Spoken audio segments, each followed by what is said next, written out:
Takže čaute, ja vás vítam u ďalšieho nového videjka na hlavnom kanáli po trošku dlhšej dobe. A dneska to bude trošku netradičné videjko v tom zmysle, že to nebude nejaké zostriané videjko, niečo v zmysle hodnotenia kanálov a podobného obsahu, ktorý môžete na mojom hlavnom kanáli nájsť. Ale dneska to bude poprvýkrát v živote. Dneska si povieme storytime.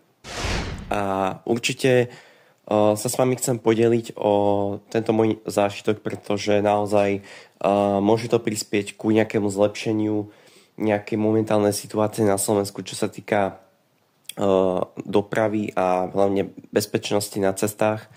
Už som vlastne trošku načrtol, že o čom dnešný storytime bude, ale dneska to bude vlastne storytime o mojej nehode, čo sa mi skoro stala, ale to sa všetko dozviete. Ešte každopádne predtým by som bol rád, ak by ste mi dali like a odber, pretože snažím sa dosiahnuť 5000 odberov, hej, takže bol by som rád, keby že mi k tomuto cieľu pomôžete. A ja si myslím, že to netreba obkecávať a môžeme sa rovno vrhnúť na storytime.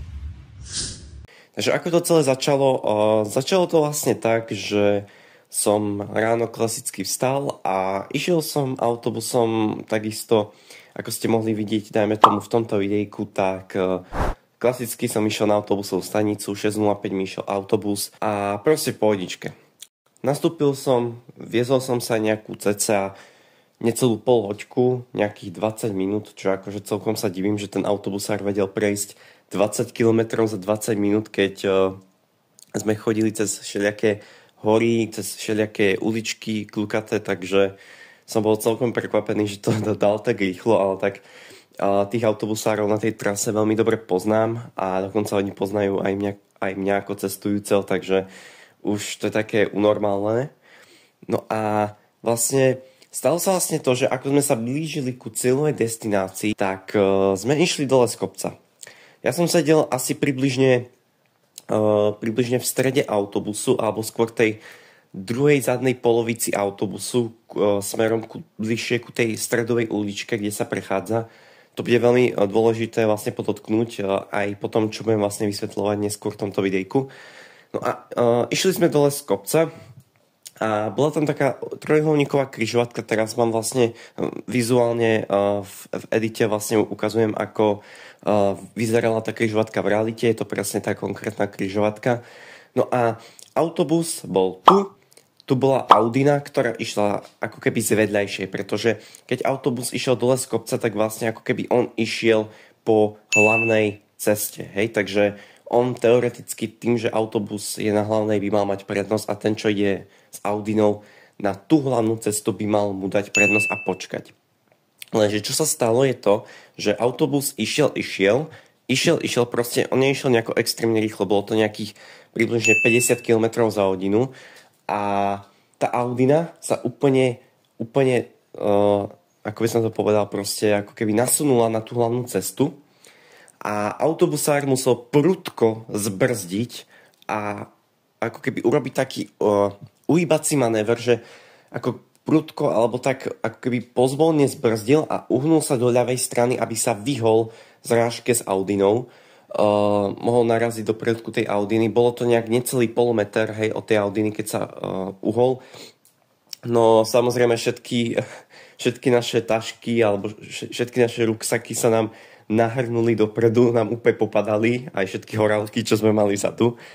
A bola to celkom halus, lebo keď som vlastne sedel v tej ako keby druhej polke zadnej časti autobusu, tak bol som trochu rozklepaný, lebo keď už som videl, ako prudko ten autobusár brzdí a keď som videl, ako blízko je tej Audiny, a už som si vravel, že amen, tak to už proste nejako ten autobusár narazí. Ale našťastie sa nič také nestalo.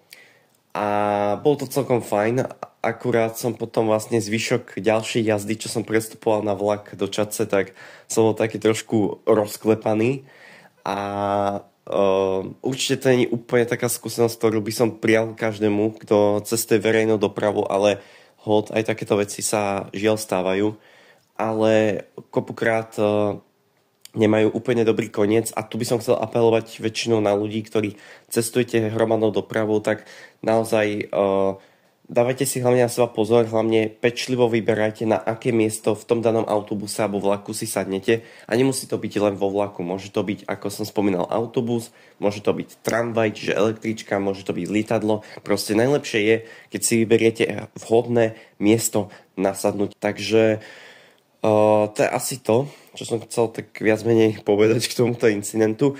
Inak každopádne nemám žiadne zranenia, hej, som proste v pohodičke, nič sa mi extra nestalo, len proste keď prudko zbrzdil, tak proste som sa ako keby trochu dotkol, alebo tak trochu drbol, ako keby o tú rukoveď, kde sa väčšinou chytáte, ale ináč ako v pohodičke, nemal som žiadne viditeľné zranenia, ani nejaké zdravotné komplikácie po tom náraze.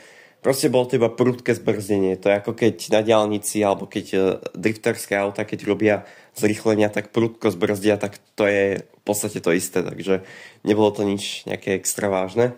Takže asi tak, no. Takže toto by bolo všetko z tohto takého kratšieho videjka, z takého kratšieho storytimeu.